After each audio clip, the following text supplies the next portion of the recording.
दोस्तों मैं आ गई हूँ गाँव। काफ़ी लोग बोलते थे भाभी आप कहाँ की रहने वाली हो, तो मैं बताती थी कि मेरी लव मैरिज है, जहीं मेरा गाँव है वहीं मेरा मायका है, वहीं मेरा ससुराल है। तो वो बोलते थे वो कैसे, तो मैं आपको ये सारी बातें आपको इस ब्लॉग में बताऊंगी कि मेरा गाँव, मेरा मायका कहाँ है और मेरी ससुराल कहाँ है।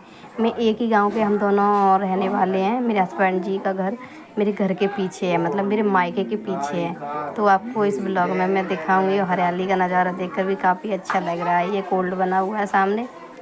तो दोस्तों मैं आपको दिखा रही हूँ कि मेरा मायका कहाँ है। दोस्तों ये मैं अपने मायके की छत पे खड़ी हूँ इस समय, और जो आपको जूम करके दिखाऊंगी वो मेरी ससुराल है, ताकि उसमें मेरे सास ससुर रहते हैं। इसी में मेरे हस्बैंड जी रहते थे, और जहाँ से मैं वीडियो बना रही हूँ ये मेरा मायका है। मैं यहीं से खड़ी होती थी छत पे अपने हस्बैंड जी से, सारे वगैरह जो कुछ भी बातें होती थी मेरी सब सारी यहीं से होती थी।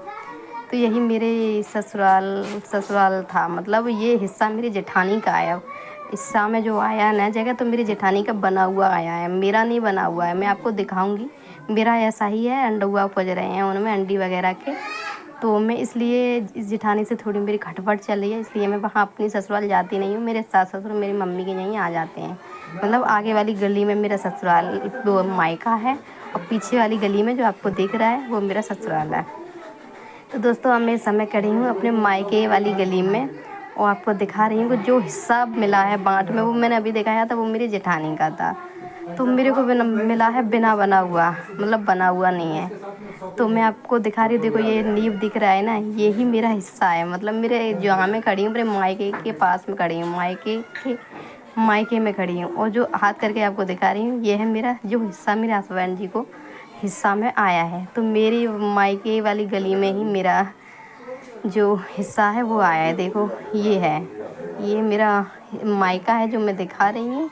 और यहीं से मैं सीधे सीधे चलूँगी और वहीं आपको ससुराल, ससुराल मतलब ससुराल की तरफ से जो हिस्सा मिलता है भैया बाँट, वो मिला है, वो मायके वाली गली में ही मिला है मेरे को। और जो पीछे मैंने अभी छत पे से दिखाया था वो मेरी जेठानी का हिस्सा था। मतलब पहले मेरे हस्बैंड जी मेरी सास पास सब उसमें ही बने हुए में रहते थे, और जो मेरा वाला हिस्सा है वो खाली था। तो जो खाली वाला हिस्सा है वो मेरे मायके की तरफ मिला है मेरे को। तो ये देखो नल भी लगा हुआ है, ये मेरे हिस्से रास्ते में मेरे मायके की गली में। और आपको अब ससुराल वाला अपना हिस्सा दिखाती हूँ जो मेरे को हिस्सा मिला है। ससुराल तो मैंने छत से दिखा दी, वही है। मगर हिस्सा जो सास ससुर ने हमको दिया है दोनों मियाँ बीवी को, तो ये है। देखो बना हुआ नहीं है, इसलिए मैं अपनी मम्मी के घर जाती हूँ। और मेरी जेठानी से थोड़ी खटपट है ना, इसलिए मैं जेठानी वाले घर में मेरी सासू माँ रहती हैं। तो सासू माँ से मुलाकात मैं अपने मायके में कर लेती हूँ, मायके वाले के मकान में। तो बस यही मेरा बन जाए। आप सब सभी से दुआएं, आप सब मेरी ऐसे ही सपोर्ट करते रहोगे। तो ये देखो कितने पेड़ वगैरह खड़े हैं, ऐसा है। तो यहीं पे मेरा मकान बन के खड़ा हो जाएगा, थोड़ी मेरे ऊपर भाई चाँद पे फूस हो जाएगा, ताकि मैं अपना बैग लेके आऊँ तो यहाँ पे रख लूँ। इसलिए मैं मम्मी के यहाँ आती हूँ दोस्तों। मेरी यही मजबूरी है ना, कि आप ये मत सोचना कि मेरी सासू मुझे बुलाती नहीं है, मेरे ससुर मुझे बुलाते नहीं है, लव मैरिज की है मैंने तो रखते नहीं होंगे। ऐसा कुछ नहीं है दोस्तों, यही मेरी मजबूरी है कि मैं जेठानी के घर में जाना नहीं चाहती हूँ, क्योंकि मेरी झगड़ा हो गया जेठानी से। आपको पता है हर घर में होता है दौरानी जेठानी में थोड़ा बहुत। तो इसलिए मैं अपनी मेरी सासू माँ मायके में मिलने आ जाती हैं। और थोड़ा अब मेरे को सपोर्ट आप लोग ऐसे ही बनाए रखेंगे तो जो मेरा मकान बन जाएगा, मैं अपने घर में आऊँगी, मेरी सासू माँ भी रहेंगी। तो वह यही मेरी गली ससुराल वाली है, और यही मेरी मायके वाली है। तो दोस्तों सर पे मैं घूंघट नहीं मारती हूँ, सर पे डाल लेती हूँ, और कभी कभी डाल देती हूँ, कभी कभी उखाड़ देती हूँ। कोई मेरे बुजुर्ग लोग देखता है तो सर पर डाल लेती हूँ, वरना मैं घूंघट कभी नहीं मारती, क्योंकि बचपन मेरा यहीं पे बीता है।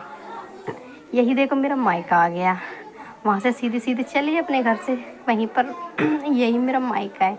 पूरा बचपन दोस्तों मेरा यहीं पे बीता था। यहीं पे रहती थी, बाहर चौतरा पे बैठ जाती थी जब गर्मी पड़ती थी। यहीं मेरे रूम थे, चबूतरा बना था। इसका कम मकान को मैं बड़े सजा वजा के रखती थी दोस्तों, कुछ भी नहीं होने देती थी। ये जंगला वगैरह गेट वगैरह साफ करती रहती थी। पीछे भीतर ये मेरे भाई वगैरह बैठे हैं, अब इसकी कोई देखभाल नहीं हो रही है, क्योंकि ये सारे लोग दोस्त तो दिल्ली रहते हैं, मैं भी दिल्ली रहती हूँ इन्हीं के साथ। इनका मकान अलग है, मेरा अलग है, हम लोग अलग अलग रहते हैं। और मैं इसको बड़ा एकदम जेंटलमैन बना के रखती थी दोस्तों, बहुत अच्छा लगता था। अब तो दोस्तों पूरी गली खाली हो गई है, सारे लोग दिल्ली चले गए, प्लॉट से लगने लगते हैं। जैसे प्लॉट हैं, भैंस पोए रहते हैं। और जब पूरी गली में बच्चे, औरतें, बहुत ज़्यादा जनसंख्या थी। अब सारे लोग दिल्ली चले गए ताला मार मार के। ये पीछे मकान दिख रहा है मेरे, ये वाले घर में भी बहुत सारे लोग रहते थे, ये भी सारे दिल्ली चले गए। दोस्तों गांव का नज़ारा कुछ और होता है। गांव में आके ना मेरे बचपन की यादें ताज़ा हो जाती हैं दोस्तों। तो दोस्तों मैं दवा लेने आई थी, मेरी तबीयत ख़राब थी थोड़ा, मैं दिल्ली से इसलिए आई थी। तो अब मैं आ गई हूँ। जो मेरी बचपन से दवा चलती थी यही हॉस्पिटल से चलती थी। तो मैं दवा बहुत सारी दे दी है और 2,500-3,000 रुपये की दवा लेके अब देखती हूँ कुछ फ़ायदा होगा नहीं। और थोड़ा सोच रही हूँ थोड़ा खा लूँ मैं भेलपूरी, क्योंकि गांव की भेलपूरी मेरे को बहुत पसंद है। दिल्ली में तो मिलती नहीं है, नींबू निचोड़ के, नमकीन डाल के नींबू निचोड़ के दे देते हैं बस। और यहाँ की भेलपूरी बहुत अच्छी है। तो भैया से पूछती हूँ, भैया भेलपूरी बना रहे हैं या चाउमीन बना रहे हैं, देखते हैं। ये तो भैया चाउमीन भी बना रहे हैं, भेलपूरी भी बना रहे हैं। तो भैया मैं भेलपूरी बनवा लेती हूँ 10 रुपये की। यहाँ पे बहुत सारी 10 रुपये की भेलपूरी मिलती हैं। मेरी वैसे भी फेवरेट भेलपूरी है। मेरे को कोई कुछ मिठाई, कोई महंगी से महंगी, कुछ रसगुल्ले कुछ ना दे दे, मैं भेलपूरी दे दे। दोस्तों मेरे भाई का पहला सलाद था।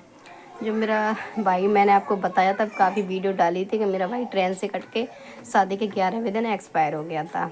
तो मेरे भाई का पहला सलाद पड़ रहा था, इसलिए मान भांजी ज़रूरी होती है ना। तो इसलिए मेरी मम्मी मेरे को और मेरी बेटी को लेके आई थी कि इसमें मान भांजी सलाद में ज़रूरी होती हैं।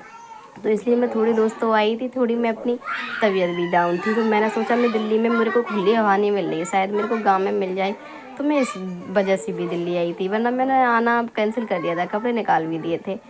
बट मेरा गांव में आके तबीयत ठीक हो गया था एकदम।